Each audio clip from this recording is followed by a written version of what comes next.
Welcome back to my channel, everybody. Today we're making a one-pot meal, my quick and easy take on baked ziti. We're going to start by sauteing a diced onion. I have full faith in you guys that you know how to dice an onion. It's not that difficult. And we're going to add into our pot some mild Italian sausage. It's been ground. I didn't grind it, somebody else did. But you know, it's all good. You're going to try to get everything nice and incorporated together. Cooking your sausage until you see no more brown or no more pink, because you don't want any pink stuff in there when you're eating it. This makes our sauce so super easy. If you don't have a Sunday gravy made, Prego is here for you. Ready-made gravy. Remember, we said we're going to do this one-pot meal quick and easy. Time saver, especially when we got things to do. Gonna add lots of fresh Thai basil because I have so much of it. I'm really gonna jazz up this sauce and kick it up a notch. You know, when it's not 100% authentic, but this is how I choose to do it. You know, if you find ways to make it better for you, do so. You're gonna cook your pasta till it's al dente. Gonna mix it right in. And you're gonna take your mixture and actually layer it over a nice, even flat layer in your glass baking dish before you put your cheese on top. If you like what you were seeing so far, please hit that subscription button and don't forget to click the like button. Thank you for hanging out with us.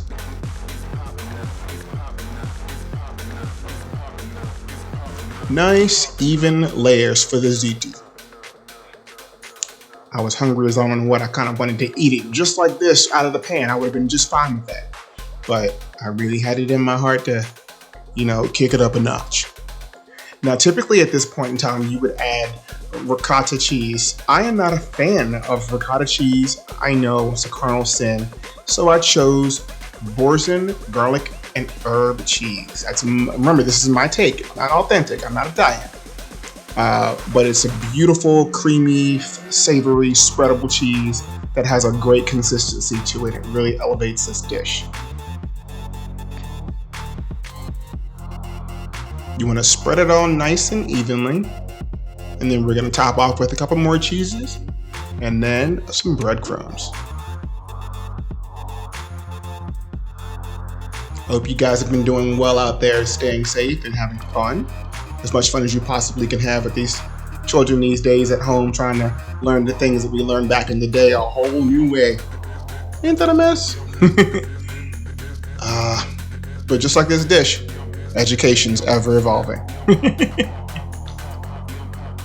Yeah, so we're just gonna spread that cheese out as evenly as you can.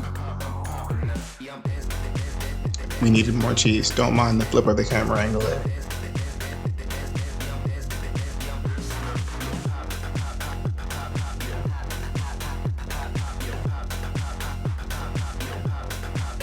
So many options of cheese, what am I doing?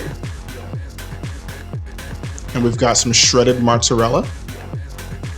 Nice hefty layer of that. Optimal cheese pull, key ingredient here.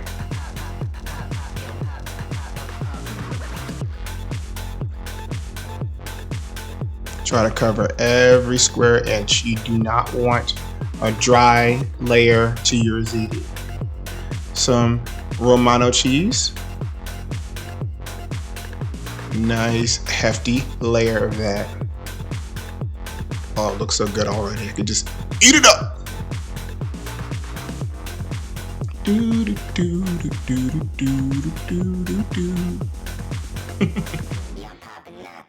And now we're going to sprinkle the breadcrumbs on just for a little texture.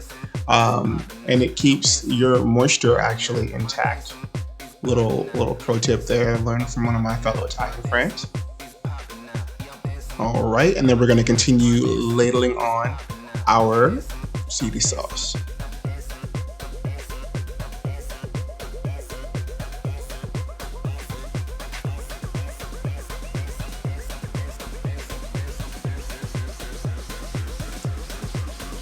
Oh my gosh, if you could smell what is going down in this kitchen right now, it was everything that I could do to keep from devouring all of this straight out of the pan.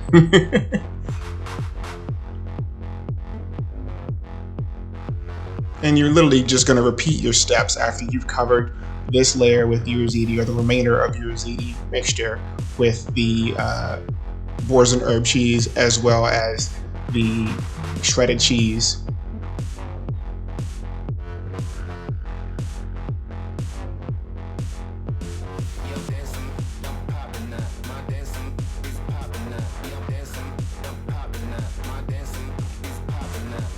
I also have a nifty little idea in store for what I'm doing for my garlic bread, because you know, what's any pasta dish without some garlic bread?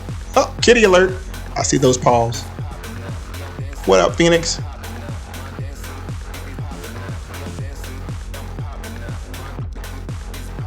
I swear, whenever I cook anything in this house, he thinks it's time for him to eat. And he doesn't even eat people food. At least not when I'm around. Okay, sometimes. All right. Here we are again, repeating our steps. Our oven is already preheated, or it's preheating currently to 350 degrees. We'll get ready to make sure this is nice and golden brown and bubbly on the top, and then we'll be ready to eat.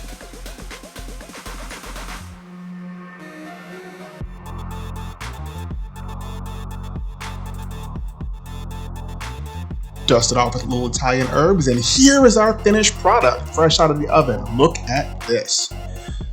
So in another video, I will show you how I made my garlic bread. It's actually brioche hot dog buns that I had left over, but you'll get that. And here we are with the magical, oh, look at that cheese pull though. Come on, cheese. Come on in the room. You know, trying to scoop it up. Trying not to be gluttonous here, but going through some things, so I'm gonna eat. Oh my gosh, this was just heavenly, and it was torture scooping it out, ready not to just put it right in my mouth right there. Got my garlic brioche toast here. Got a little garnish of Thai basil off to the side. Let me go ahead and dress this up for you. Fresh picked.